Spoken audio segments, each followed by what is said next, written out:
everybody. Welcome to another live stream from the OSINT Curious project. I am thrilled to be here. I'm Micah Hoffman, and this here is Christina. Hi, Christina. Hello, everyone. Very nice to be with you another Friday. Yeah, that's right. 2 Fridays in a row.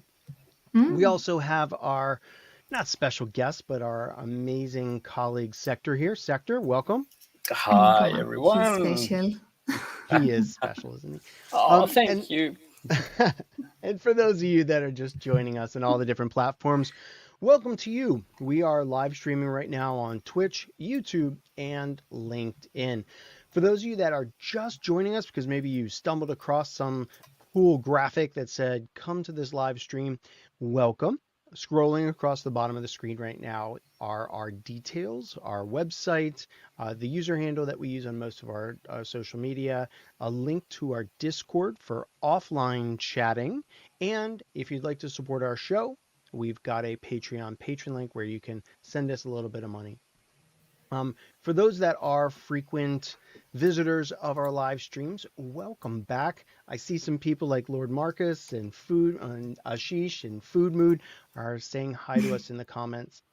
You too can send us comments. This is a live stream. This is not something that is a webcast, so we want to hear your thoughts on what Sector is going to tell you, and just your thoughts on OSINT and IP address locations. With that, I'm gonna, Christina, do you have anything else, or should we just turn it over to Sector? I think we should turn it over to Sector without any further delay. Sector? Sector? Yeah, thanks. Yeah, the reason why we do this this broadcast is about my article on IP geolocation, and there have been a lot of myths about it. We all remember a story from, I think it was last year, about geolocating people from their mobile IP address and all that. And there's so much more to it. The world of IP addresses, BGP, blocknets like ASNs and all that, it's really interesting.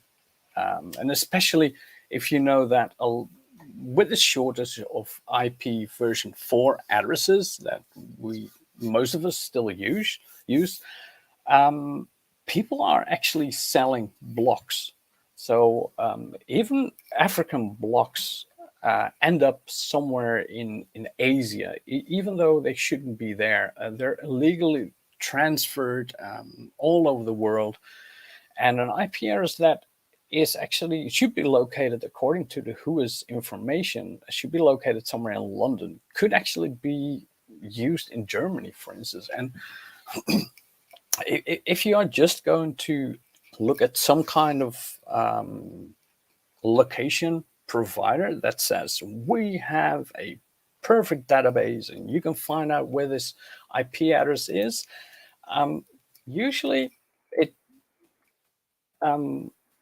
no, a lot of times they are fairly correct, but there are a lot of times that they are absolutely incorrect, and that's what I wrote about in the article. I used an IP address, and it came back all over the world, from Jakarta and St. Petersburg all the way to London or Amsterdam. So there's a lot of information in all these kind of databases, and it totally depends on how recent the information is and whether they actually verify it. And I thought it would be a really cool idea to have a look at it and give some extra tips on on how to verify where the actual IP address is. You're so muted, Micah. I think you said something. Yeah, I said that sounds good to me. What do you got, Sector? Let's see what you're doing. There is one thing. I believe most providers still don't mention the fact that they use approximations when they come to IP locations. And I believe, Sector, you also talked about some dangers relating to that. Yes, absolutely. I think I mentioned it in the original article. When we have a look at the Gizmodo article, It's called How Cartographers for the US Military Inadvertently Created a House of Horrors in South Africa. Yep, except because I'm just going to burn this anyway. What they usually do is when they have a location for an IP address. So in this case, it was, no, don't sign me up. Somewhere in South Africa, in Pretoria, they usually go and look at the map and go like, okay, we are pinpointing this IP address to, in this case, Pretoria, and they are just going to pick the middle of a city. Could be some kind of geographical formula that they use. And in this case, it was a house. It was an actual house. So at the moment, the internet community is going to find some scammers in this case, and some people did some online bad stuff. They are geolocating the IP address to Pretoria, and they go like, "Oh, we got a little pinpoint marker on the map," and they found out that this is a location. This is actually a house. These were just innocent people living in the house simply because a company decided to place a marker on the map without looking at where it actually was placed. They got in loads of trouble because people were actually visiting them, threatening them because they wanted their money back and all that. So yes, there is an absolute danger. If you look at things like this, you should at least verify the information that you have. And if it is a marker on a map, don't look at the marker. You can look at the city. Sometimes it is correct, but you can at least look at the country. Country or region, that's usually okay. If we look at, for instance, I looked at different IP addresses for today. 45, 139, 30.20. It's not as widespread as my example for the article, but we've got the GB or US. Okay, they both speak English, but that's pretty much it. So we got two things. And Germany. So Germany, is it somewhere in London or is it the US? It's probably Great Britain, but if you really want to find out, then at least try and do a trace route, or even better, use a looking glass. In this case, I'm looking lg1299.net. And if you go there, you have a large amount of looking glasses. They can Sector, actually, yes. can you define some of these things for us? Because I know that some of our audience are maybe focused Yes, on finding people. I'm going to explain. I'm going to explain what I can do with this. I'm not going to explain what a looking glass is, but Okay. I'm going to explain what I'm going to do with this. Okay. But I'm I going don't even to. know what a looking glass is and No, stuff. So it doesn't matter. For now, Okay. it doesn't really matter. But okay. it says so here on the screen. Even it is a tool set used by how do we say that? Like internet connection providers. They connect all the huge data cables and everything, and they provide a service that you can run some trace routes or some ping commands. Now, what I'm going to do is, looking at the IP address, I'm going to try and find out which location responds the fastest. Well, what is a ping? A ping is nothing more than a very small command going over an internet connection, in this case, just asking for a reply. And it is timing how long it takes before an answer is being received. The faster the answer, the closer by it is.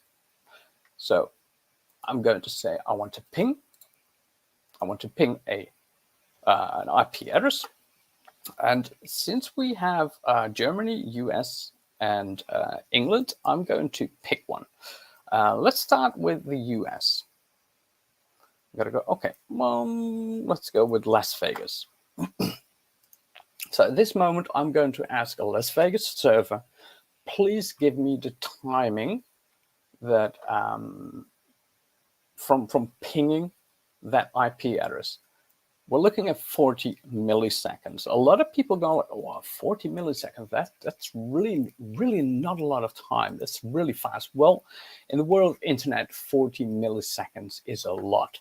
If you want to stay within the same city, you got to be within like 2 or 3 milliseconds at least. So Las Vegas or America in general is probably out of the question. We can have a look whether we have Frankfurt. Yes, interconnection. We can run another scan. It will probably be a little bit closer, maybe about 10 milliseconds or 8. And then we know that we're at least on the right continent. Oh, we got a timeout. Oh, that's not nice. Let's have a look at London. So by looking at different locations and sending out a ping command from these locations, we can try and find out which city is the closest, is responding the fastest. So we can get really close, at least to a city. And we got packet losses here. Okay, 100% packet loss means something's wrong. The IP address doesn't respond anymore. So I'm not sure whether this was something I did, whether it saw that it was being pinged, but okay, thanks for the demo gods. This isn't working. A classic, but I have a question. So basically, the point is to test out a few random locations and see which one responds the fastest. And then once we have found one continent, let's say a country in a continent that responds the fastest, you start trying out also different locations around that area to see which one is the right one, or what's the strategy? Yes, exactly. You have a look at different locations, you ping from different locations, and of course, you try and look at locations that are logical. So if you have multiple databases pointing towards London, then it probably is London. So you can have a look at that. If you have multiple databases pointing towards the US, you can try and narrow it down within the US by visiting different states, because there are different looking glasses within the United States. So you can try and narrow down your options, and you can even bring it back to city levels, because usually every large city every large data center usually has some kind of interconnection company that offers some kind of looking glass. So if you know where to look for those, you can find lists of looking glasses online, and you can use those services to try and pinpoint an IP address. And I'm mainly now talking about IP addresses for data centers, for servers. Because that's what I'm mostly interested in. But you can of course use it to locate maybe private users like ADSL connections or fiberglass connections at people's homes. Yeah, really cool. And like always, there's a bit of playing around involved. Yes, it is. It's not always easy, but it is a very interesting topic. Absolutely. Inspector, Yes. when you're doing your work to do this IP address geolocation, do you find yourself looking at the geolocated data in some of those resources that you showed in your blog post, then also doing a ping, then also doing a tracer out, and then kind of combining all of that, analyzing that data together to say, well, the tracer out came back fastest from this place, but the ping was here, or do you use each different technique individually? I usually look at one or two. First thing I do is I usually look at BGP. Let's have a look. the one I usually use is, I'm going to share my screen so everybody can have a look.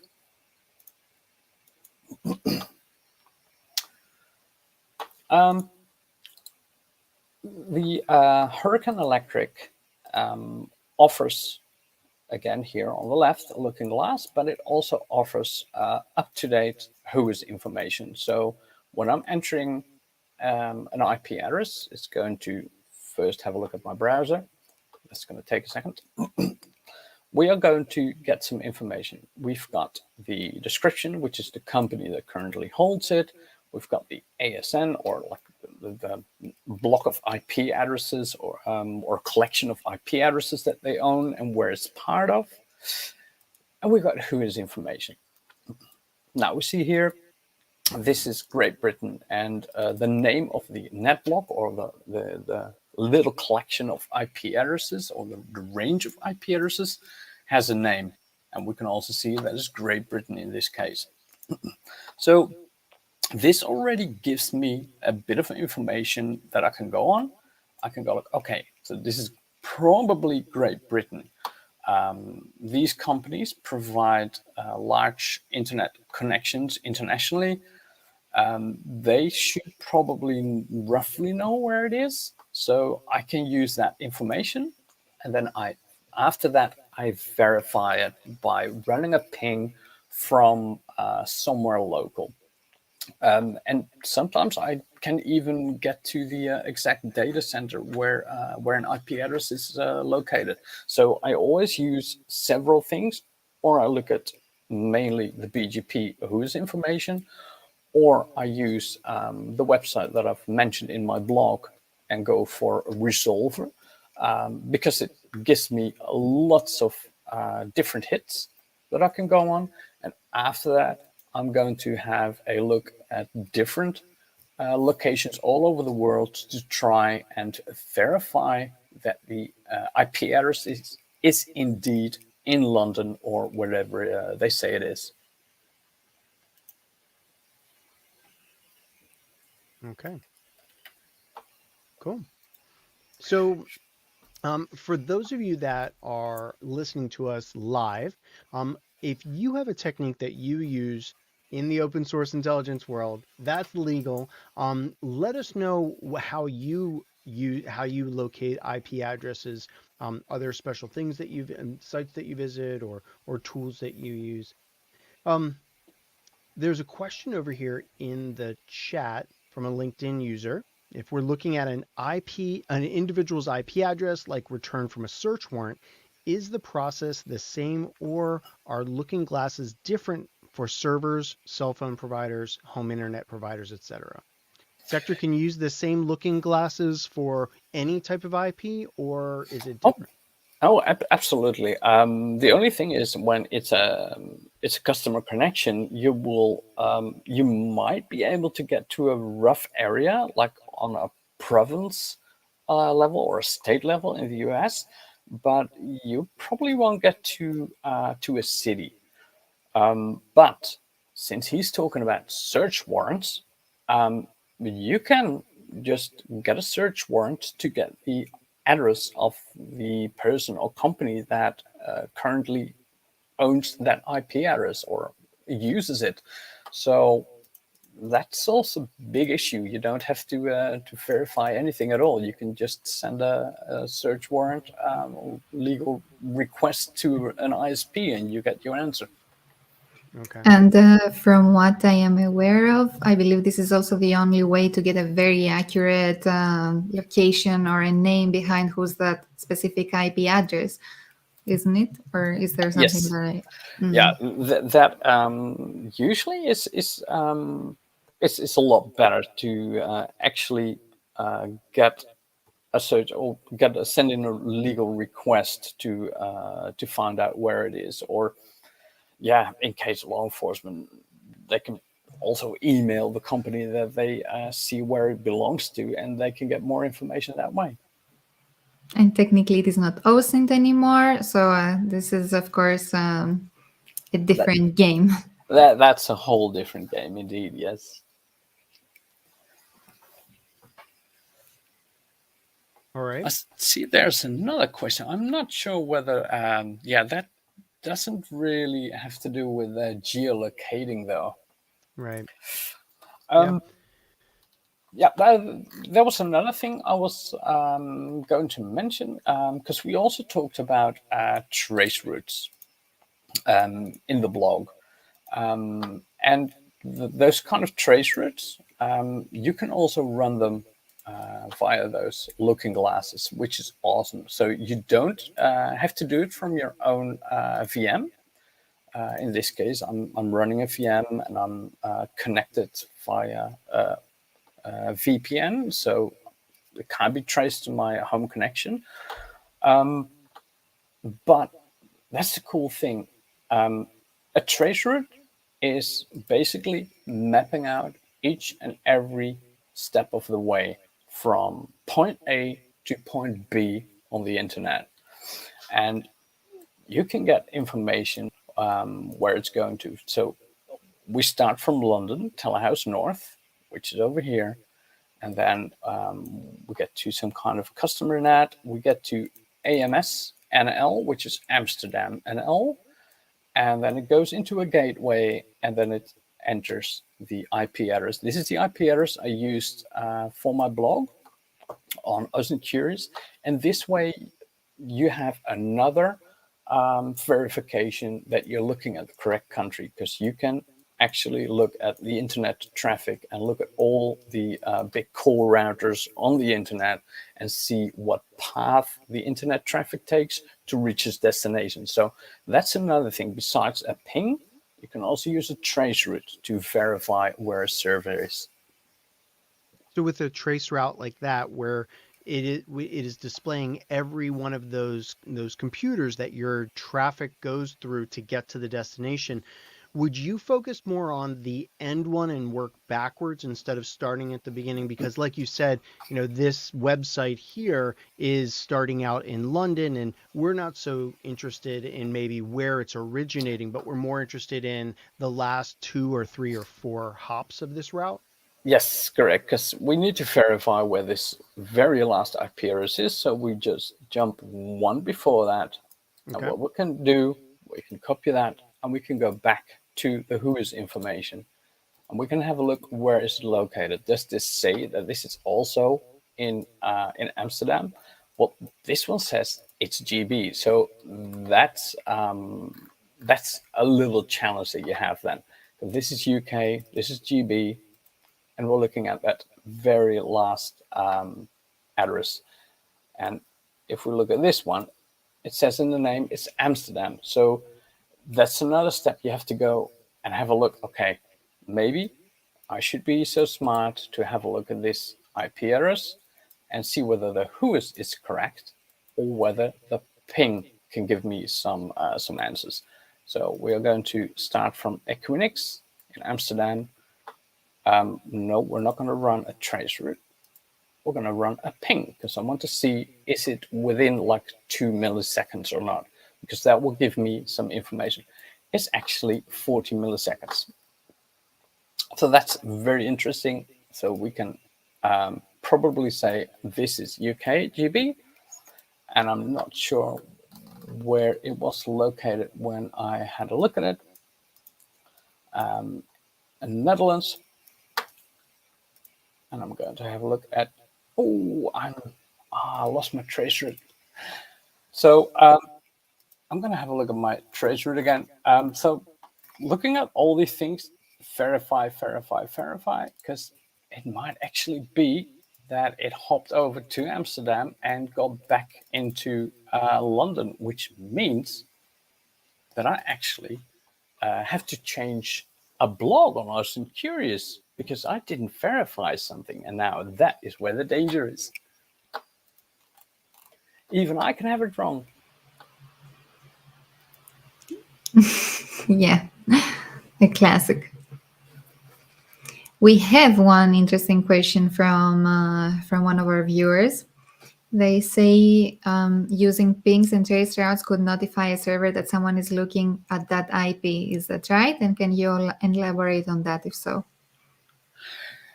Yes, absolutely. Usually, just running a ping doesn't do so much because there's so much noise on the internet. If you run one single ping, it doesn't really do a lot. If you keep pinging them multiple times, that is something slightly different. A trace route, yes, a trace route can be spotted a lot easier. Well, not just as easy as a ping, but it's very specific because a trace route has extra information on, yeah, it's a little bit technical, but on the maximum amount of hops or routers that it should visit before it should die and give you an answer. But the traffic itself is very specific, and it can be easily spotted within the logging of of network equipment. So it absolutely is possible to spot it, but I wouldn't be afraid of it because everybody pings an IP address. Everybody runs a trace route once in a while. So as long as you don't overdo it, it's all fine.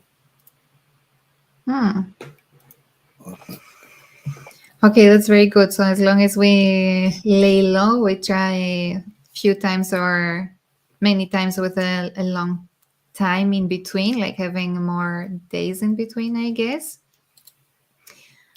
Then then you're protecting No, what that you're paying, I guess. you don't even have to have multiple days in between. Once you run a ping or a trace route, you have your information and you can use that. You don't have to keep doing it. That's no, Yeah. that's not needed at all. Okay. And the question we have, can an IP be too old? Well, IP addresses are as old as the internet, as the IP, the internet protocol. So, well, how old is old? It's already been a few decades. The only Vector, thing is, I would yep. imagine that the question is not how old is IPv4 and those addresses, but more Well, that's the the question. an IP address that is being used. Can it be an old IP address since different websites and other systems on the internet will many times use multiple IP addresses over the course of their lifetime. So if you have an IP address and it's for something 6 months ago, like a mobile user, that probably is not going to resolve to that same mobile device or even the same city anymore, right? Yeah, Yeah. no, absolutely. Um, I'm gonna have a look at something completely different then. Um, I'm gonna have a look at. I'm gonna prepare something so we can have a look at that. It's one of those I'll share questions my. where somebody mentions one thing and you have 500 things you want to say on it, I guess. There's a notion of information behind it. Yeah. Um, I'm not logged in at the moment, so I can't probably have historical data. But when you have a tool like Security Trails, you have historical data. You just have to create an account, which is free, and you can have a look at domain name, and you can see at what moment in time it was served on which IP address. So if you are investigating a story and you have a specific timeline that you want to look at, you can. There are several services online, like Security Trails is one thing. If you have a lot of money, you can have a look at Risk IQ, Passive Total. The main tools have a very expensive service, but there are also some free things that you can have a look at. Look at the historical information, creating an account on Security Trails, look at historical data of the A record, what we call, which is the IP address where a domain was being served. And then you know which IP address you have to look at if you want to investigate something.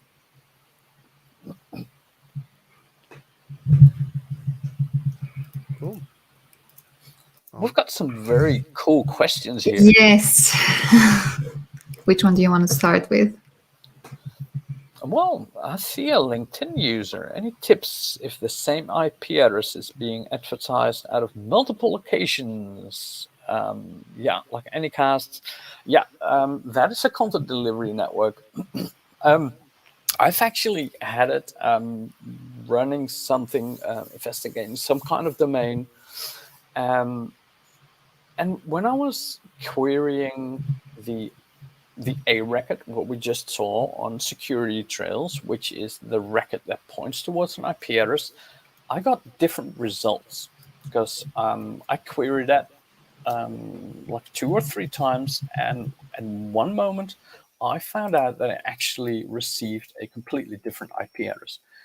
And I was a bit stumped and I was like, what's going on here? So I had a good look at the IP address and I ran some more searches and some other domains that I knew were hosted in the same block.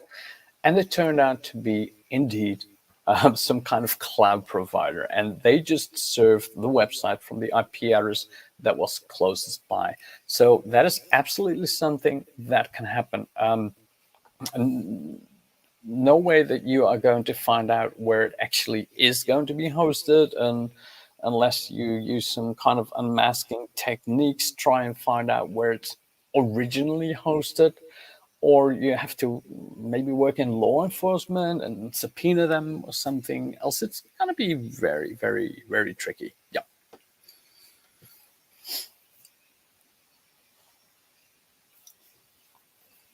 cool. We also got some tips from people.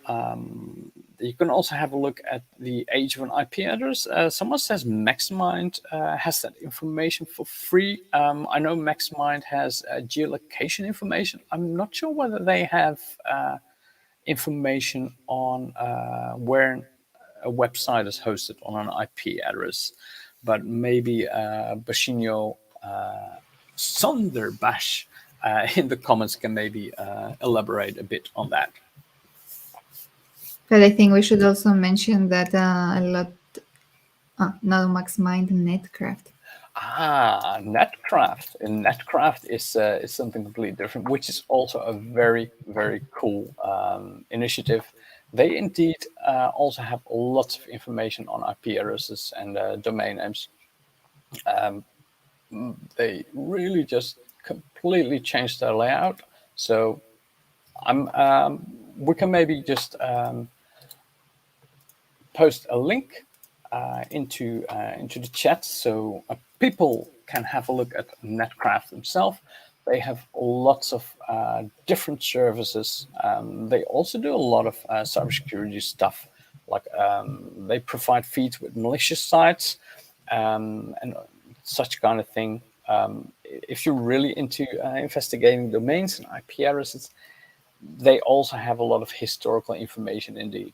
And one of the things that they, what I really like, and I can actually have, I can share that, is they can say what kind of services someone is running. And that is one of my favorite things. I'm going to know. I'm not going to share my own StreamYard because we are going to get into a silly thing. This is a site report for OSINT Curious, first seen in December 2018. And we can have a look what the name server currently is, all kinds of information, IP addresses, which is Cloudflare in this case, and a lot of information about IP address, who is. And if you go down, you probably also get some more things like certificates, and it also shows you what kind of things it's running. Like it claims it's running on some kind of Nginx server, which is probably correct, and all kinds of other technologies which you can use to do some more research on. So really good tip there. Netcraft is absolutely awesome. Cool. Well, thank you, Sector. Thank you to our audience for for asking all these cool questions. Yeah, Mhm. there's a bunch of sites like Netcraft that are out there that can help you get more of that data to bring forth your, or to help you analyze where an IP address might be, which is the point of this call. There's also those wonderful geolocation places that Sector has in his blog that Christina has been showing on the screen. Thanks, Sector. Any last thoughts before we take off? Um, no, no, absolutely not. It's been wonderful to be on air again after being away for many months, and I'm probably gonna not join so much because I'm really busy. But Yeah. I'm gonna keep on writing blogs, and if people have any questions, do leave comments on the original blog post, and I'll try to answer them as fast as I can. Cool. Thanks, Sector. All right, everybody, thank you for sharing your time with us. We are going to be back here again. Look for us in March. We're going to have several live streams. We've got interviews. We've got some fun live streams coming up. Just watch our Twitter and our LinkedIn, and you will see when they're going to happen. Thank you to our wonderful audience. Thank you to Christina, who's been doing a great job running the show here. Thank you, Micah. I had a good teacher. Oh, it's been wonderful to sit back, relax, and just enjoy the content. And thank you to everybody out there in the world that is watching this either live or on the YouTube channel. And until we see you next time, we just have four words to share with you. And that's stay. Stay Oh, OSINT OSINT Curious. Curious. please. Damn, It was just close. Yeah. It three was to close four, enough. 3 to 4 words. The lag, the lag. It's Bye, the We everybody. lag. need practice. Bye bye. Goodbye. Bye bye.